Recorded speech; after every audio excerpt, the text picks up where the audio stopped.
तो क्या देखिए पहला यूज क्या हुआ इसका, शेल के बहुत ही लिमिटेड यूजेज हैं, बहुत ज़्यादा नहीं है। तो पहला क्या होगा देखिए,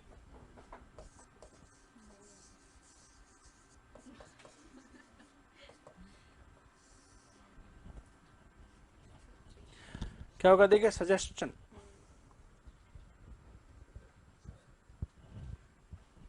और जाते सुझाव में क्या होता है, दोनों लोग शामिल होते हैं, कौन? हाँ, दोनों शामिल होते हैं, कौन? ठीक है। और सुझाव में का सुझाव मांगा जाता है, अगला क्या देगा क्या नहीं देगा। तो किस तरह से होगा देखिए,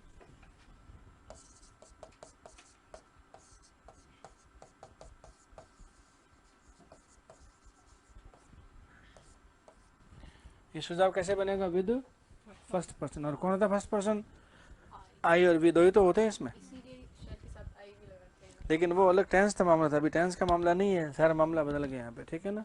वो तो टेंस में लिखाते थे भाई, क्या आई और वी के साथ शेल लगा, बाकी में क्या लगा भाई, वो टेंस के हिसाब से, टेंस का हिसाब खत्म हो गया वो वाला। अभी टेंस में सिर्फ क्या काम में लेना है, विल। शेल टेंस में काम आता ही नहीं।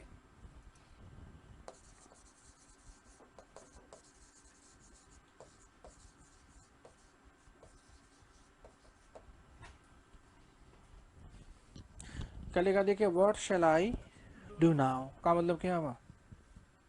अब इसका मीनिंग अब मैं क्या करूंगा नहीं है, अब मैं क्या करूं, मुझे क्या करना। इसका मतलब सामने वाले से पूछ रहे मुझे सुझाव दे, मुझे क्या करना चाहिए, ये इसका मतलब है।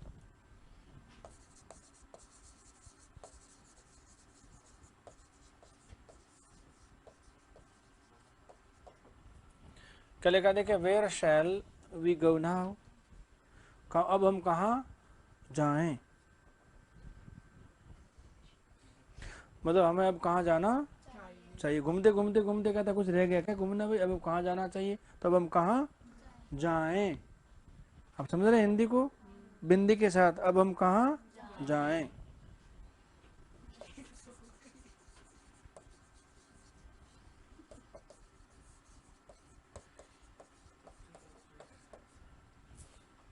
फिर क्या लिखा भाई, शैल वी टेक लंच, कहता है भाई खाना खाएं, क्या कहता है, कहता चल बना ले, खा लेते हैं। तो क्या होगा भाई, तो क्या हमें खाना खाना चाहिए, इसका मतलब क्या, हम खाना खाएं, ये इसका मतलब निकलेगा। तो क्या बना देखिए, सजेशन किसके साथ, फर्स्ट पर्सन के साथ, ठीक है। अब देखिए इसका,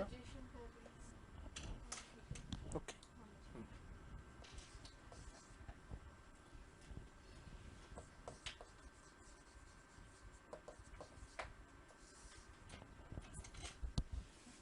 अब क्या करते देखिए, प्रॉमिस करते हैं। देखिए प्रॉमिस पहले भी किया है अपन ने थोड़ी देर पहले, किससे, विल से।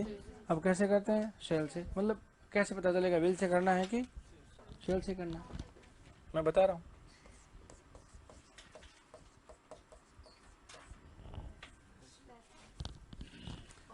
आपको दिया जाएगा क्या गिफ्ट, इसका you shall be given a gift on your birthday.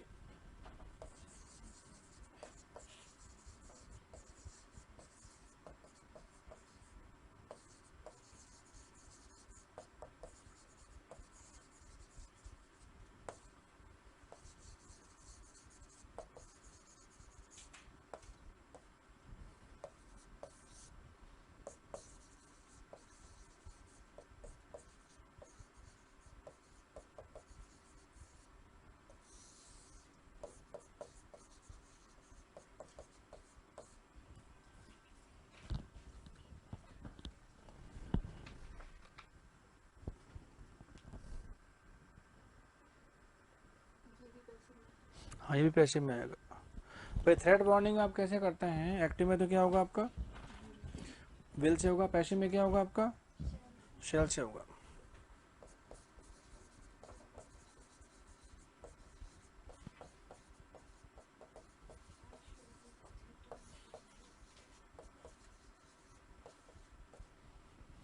क्या लिखा देखिए, you shall be punished for this का मतलब क्या हुआ, आपको इसके लिए क्या है, दंडित किया जाएगा, मतलब क्या हुआ, it's a warning, it's a threat. Active will से बनेगा फिर वहाँ पे क्या लिखा, I I will punish you for this, ठीक है। तो जो है ना मॉडल में, ये एक दूसरे के लिए एक्टिव पैसिव होना कोई जरूरी नहीं, क्योंकि एक्टिव का अलग मीनिंग होता है, पैसिव का अलग मीनिंग होता है। ठीक बात है, ध्यान देना।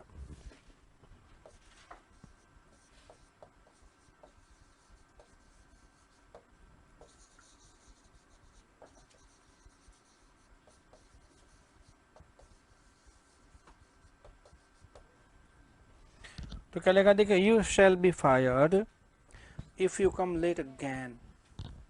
इसका मतलब दोबारा यदि आप देर से आते हो तो क्या होगा भाई, हाँ, आपको क्या होगा, नौकरी से निकाल दिया जाएगा। तो फायर का मतलब क्या होता है, नौकरी से निकालना होता है। और नौकरी भी कौन सी, प्राइवेट जॉब से। गवर्नमेंट जॉब में फायर नहीं होता, वहाँ बहुत प्रोसेस, लंबी प्रक्रिया होती है।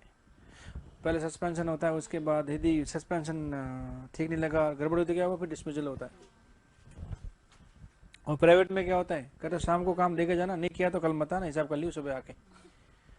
हाँ, वो क्या होता है, लेकिन वो होता है उनके साथ है जो काम के प्रति डेडिकेटेड नहीं होते। मतलब जहाँ काम करो अपने आप को इतना सक्षम बना दो कि अगला कहने से पहले क्या करें, 100 बार सोचे किसी कहूँ कि नहीं कहूँ, तो मजा नहीं, तो फिर आप तो स्टेपनी टाइप हो गए फिर।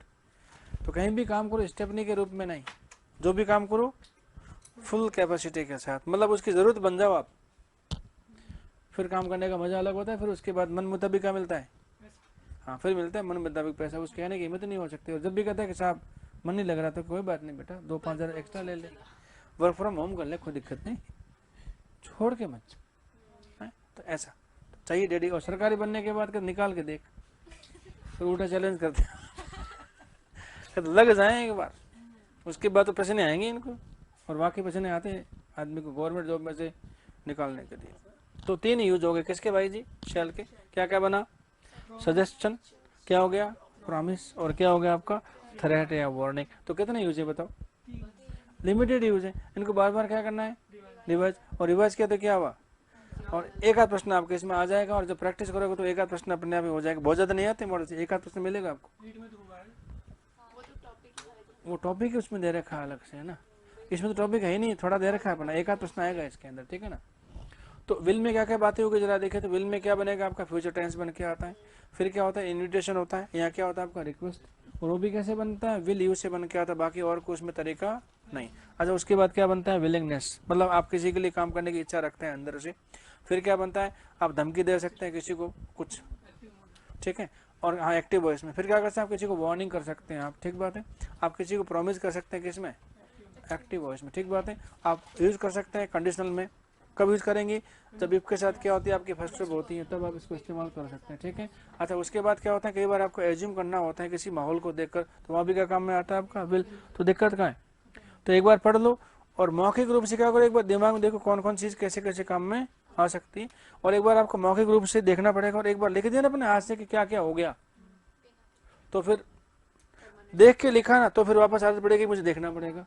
और बिना देखे लिख लिया तो फिर चीज क्या हो जाएगी आपकी, वो मेमोरी में होती है परमानेंट।